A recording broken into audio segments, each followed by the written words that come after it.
मनुष्यर energy बा शक्ति नष्ट हेबा द्वारा मनुष्यर जीवन खाली हो जाए। ए जीवन रे ना खुशी रुहे ना किछि पाइबार आशा। मनुष्यर शक्ति किपरि नष्ट होइथाए एवं किपरि से शक्ति नष्ट हेबार रक्षा करिबा ताहाकु नहीं एक छोट मजबूत कहानीटीए प्रस्तुत करा जाइछि, जहाकु जदि आपण शेष पर्यंत ध्यान दे शुणिदेल तेबे मु ग्यारंटी दे कहूछि आपण को केबे थकिबा अनुभव हेबो नाही। सबु समय आपण शक्तिशाली एवं निजकु फ्रेश अनुभव करिवे। तेबे चलंतु कहानी को आरंभ करिबा। गोटिए समयर कथा, राजा तांको पुत्र को नहीं बहुत चिंतारे थिले। राजा चाहुथिले तांको परे तांको पुत्र राजार उपाधि ग्रहण करू, मात्र तांको पुत्रर हावभाव देखि से गभीर चिंतारे पड़ी जाइथिले। राजांकर एपरी मनोभाव देखि तांको मंत्री तांको कहिले, महाराज आपण काहेकि एपरी मन दुखरे रहउचंती मु जानि नाही, मात्र मु एपरी जन को जानिछि जी आपणकर दुखर मनोभाव को सबुदिन पाई दूर करि परिबे। मंत्रींकर एपरी कथा सुनी महाराज कहिले, अच्छा ताहाले मते कुह से मनुष्य जनक किए एवं से मते केउठी मिलिबे। मंत्री कहिले, महाराज से साधु जनक हेउछंती महात्मा गौतम बुद्ध। से असीम ज्ञान रे परिपूर्ण। आपण तांकु पाख जंगल रे थिबा एक आश्रम रे पाई परिबे। एहा परे राजा तुरंत मंत्रींकर कथा सुनी तांको पुत्रंकु बुद्धंक आश्रम पाखकु नेकी गले। आश्रम भितर को जाइकी देखिले गौतम बुद्ध ध्यान अवस्था बसिछंती। गौतम बुद्ध ध्यान करुथुवा देखि महाराज तांकु किछि न कहि तांको ध्यान शेष हेबा पर्यंत अपेक्षा कले। राजा अपेक्षा करुथुवार कथा महात्मा गौतम बुद्ध जानि पारिले। एहा परे बुद्ध तांको ध्यान को भग्न करी कहिले, हे राजन मु आपणकर केउ सेवार आसी पारिबी। महाराजा बुद्धंकर एही कथा सुनी कहिले, हे बुद्ध मु आपणक पाखकु मोर जरूरी समस्या गोटिए नेकी आसीछि। महाराज तांको पुत्र को देखाई कि कहिले, ए युवकटी मोर गोटिए मात्र पुत्र। मु चाहुछि मोर मृत्यु परे मो पुत्र ए राज्यर राजा हेउ, मात्र मते एहार हावभावरु लागुनाई ए राजा होई परिबो। एहा सुनी बुद्ध कहिले, हे राजन किपरि प्रकार मनोभाव रहुछि आपणक पुत्रंकर। एहार उत्तर रे राजा कहिले, सबु समय रे ये थकिबा अनुभव करुछि। लागुछि जेपरि एहार शरीर रे कोनोसी प्रकार शक्ति ही नाही। जेते पोषक खाद्य खाइबाकु देले भी एहार शरीर रे शक्ति सृष्टि हेउ नाही। एबे आपण कहंतु मो पुत्र जदि एपरि अवस्था रे तार जीवन को बिताइबो तेबे किपरि से एक मजबूत राजा रे परिणत होई परिबो। एहा परे बुद्ध से राजांकर समस्त कथा को सुनि सारिला परे कहिले, हे राजन मनुष्यर शरीर रे शक्तिर ह्रास पांचटी मूल अभ्यास कारण जोगु होइथाए। मु तुमको से पांचटी अभ्यास गुड़ी को कहबी। तुमको ध्यान दे शुणिबार अछि जेपरि भविष्यत रे आपणकर पुत्र सेई अभ्यास गुड़िकर शिकार न हुअन्तु।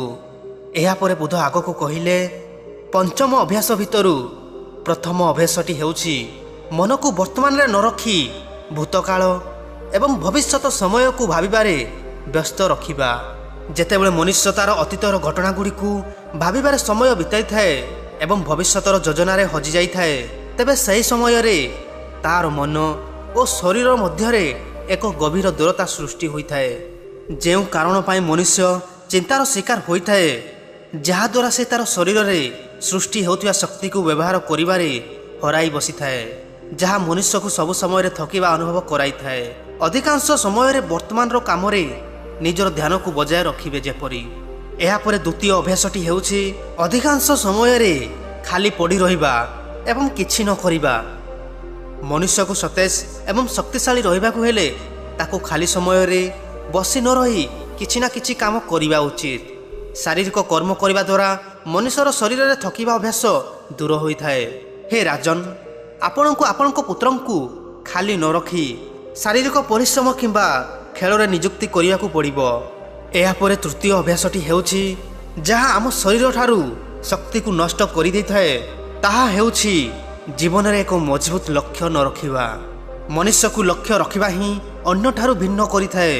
लक्ष्य को पूर्ण करिया पई मनुष्यर मन रे आशा चेष्टा और संघर्षर मनोभाव जागृत होई थाए। जदि कोनोसी भी मनुष्य पाखरे तार जीवन को सफल करिया पई लक्ष्य स्थिर नाही, तेबे सेही मनुष्य केबे केबे आत्मचेष्टा ता भीतर सृष्टि करि परिबो नाही। तेणु हे राजन आपणकर पुत्रंकु तांको जीवन रे एक विराट लक्ष्य स्थिर करिबारे आपणको सहाय्य करियाकु पड़िबो, जहा द्वारा से सबु समय रे सबु परिस्थिति रे ନିଜର ଜୀବନକୁ ମହତ୍ତ୍ୱପୂର୍ଣ୍ଣ ଅନୁଭବ କରିପାରିବେ। ଏହାପରେ ଚତୁର୍ଥ ଅଭ୍ୟାସଟି ହେଉଛି ଯାହା ମନୁଷ୍ୟକୁ ଦୁର୍ବଳ କରାଇଥାଏ, ତାହା ହେଉଛି ତେଲ ଜାତୀୟ ଖାଦ୍ୟ ସେବନ କରିବା। ଏହି ତେଲ ଜାତୀୟ ଖାଦ୍ୟ ମନୁଷ୍ୟ ଶରୀରରେ ବିଭିନ୍ନ ପ୍ରକାର ରୋଗ ଆଣିବା ସହିତ ଦୁର୍ବଳତା ମଧ୍ୟ ଆଣିଥାଏ। ତେଣୁ ଆପଣଙ୍କୁ ଆପଣଙ୍କ ପୁତ୍ରଙ୍କ ଠାରୁ ତେଲ ଜାତୀୟ ଖାଦ୍ୟକୁ ଦୂର କରିକି ପ୍ରାକୃତିକ ଖାଦ୍ୟ ତଥା ପୋଷକ ଖାଦ୍ୟକୁ ସେବନ କରିବାକୁ ଦେବାକୁ ପଡ଼ିବ। ଏହାପରେ ଶେଷ ଏବଂ ପଞ୍ଚମ ଅଭ୍ୟାସଟି ହେଉଛି ଯାହା ମନୁଷ୍ୟକୁ ଅଧିକରୁ ଅଧିକ ଥକିବା ଅନୁଭବ କରାଇଥାଏ ଏବଂ ଶରୀରକୁ ମଧ୍ୟ ଦୁର୍ବଳ କରାଇଥାଏ, ତାହା ହେଉଛି ରାତିରେ ବିଳମ୍ବରେ ଶୋଇବା ଏବଂ ସକାଳେ ବିଳମ୍ବରେ ଉଠିବା। ଏହି ଅଭ୍ୟାସ ଆମ ଶରୀର ପ୍ରତି ବହୁତ ମାରାତ୍ମକ ହୋଇଥାଏ। ଏଥିରେ ମସ୍ତିଷ୍କରେ ବହୁତ ପ୍ରଭାବ ପଡ଼ିଥାଏ। ଏହି ଅଭ୍ୟାସ କାରଣରୁ ମନୁଷ୍ୟର ମସ୍ତିଷ୍କରେ ଦୁର୍ବଳତା ଆସିଥାଏ। ମନୁଷ୍ୟ ମସ୍ତିଷ୍କରେ ଦୁର୍ବଳତା ଆସିବା ସଙ୍ଗେ ସଙ୍ଗେ ଶରୀର ମଧ୍ୟ କ୍ଷତି ହୋଇଥାଏ।